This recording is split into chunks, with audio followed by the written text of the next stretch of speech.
very much. This committee's been focused like a laser beam on the census. We have a constitutional duty to make sure that all persons are counted in the United States. This is necessary for fair elections. It's necessary for fair and efficient distribution of governmental resources. So we've been focused from the beginning on this. Any suggestion that this committee is somehow responsible for the problems experienced by the Census Bureau is, of course, absurd. It was the Trump administration, not this committee, that tried for nearly a year to add an illegal citizenship question to the census, and of course was tied up in courts for months until the Supreme Court did the obvious and struck down the citizenship question as completely outside of the normal administrative process. The administration should have been focusing on preparing for the census and dealing with all the complexities of the census rather than advancing this flawed and doomed political agenda. But this committee has been focused on preparing for the census as a top priority for more than 2 years now. On March 6th of 2019, we held a hearing on GAO's high-risk list and highlighted concerns about census preparations. On May 29th, 2019, our Subcommittee on Civil Rights and Civil Liberties, which I chair, held a hearing in New York at the intersection of the districts of Chairwoman Maloney and the vice chair of our subcommittee, Ms. Ocasio-Cortez, on what states and local communities are doing to prepare for the 2020 census and how they can be more actively engaged in the process. On July 24th of last year, the subcommittee held another hearing and heard testimony from the director of the Census Bureau and the GAO.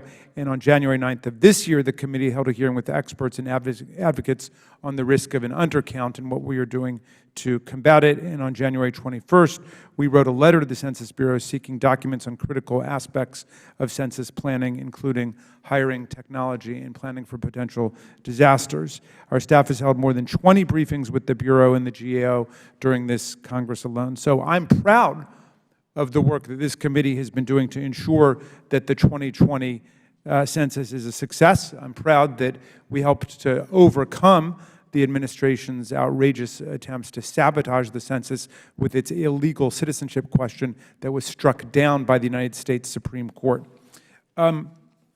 Dr. Dillingham, I wanted to ask you a question. I've heard from some of my constituents that the Census Bureau may be placing ads with media outlets that are primarily owned or influenced by the Chinese government in the Asian American community. They appear to be suggesting that Chinese government influenced companies have somehow gotten the market on our census outreach in the Asian American community. And I'm just wondering if you know anything about this and what the Bureau might be doing to make sure that the media companies that we're using are based in the United States and free from foreign government influence. Sure. First, Congressman Raskin, let me thank you and let me thank all the members of Congress from the state of Maryland. And there have been, both with this committee and the former chairperson of this committee, I've appeared in Baltimore with him and with others. I've been to your district. We met with the entire Maryland delegation, and we very much appreciate your commitment to getting a full count. Now, with regard to, and I understand it was either in the press or in the social media about this Chinese influence, the information I received, it was absolutely false. We had no contract with that entity, and there was no media engagement with that foreign-owned entity whatsoever. But we can provide you details on that, but that I'm told that story was absolutely false.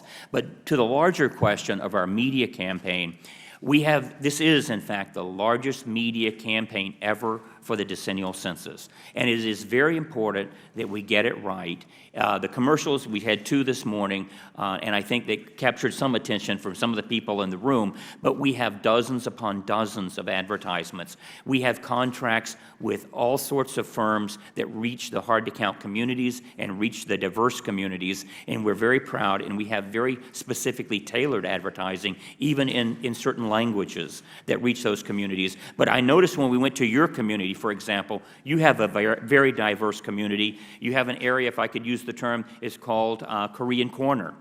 And in that area, there was local newspapers, at the supermarket, et cetera, and we discuss with the partnership specialists the possibilities of how we can get some of our advertising into that local media, in the channels that they use, and in the publications and the radio stations and stuff that they may be listening to. So we'll be glad to work with you. We are working with you. We've heard of tremendous progress being made in your district and the state of Maryland, and we still have work to do. Well, and I appreciate that very much. I appreciate your openness and your willingness to work with communities such as ours. And I would just encourage you to make sure that the media outreach is as diverse as possible, as you're suggesting, and that we not be captured by any particular group, certainly if it's influenced by foreign government. Again, I don't know if there's a reality there, but there's certainly a word in the community about that. So I appreciate your clearing it up. I yield back.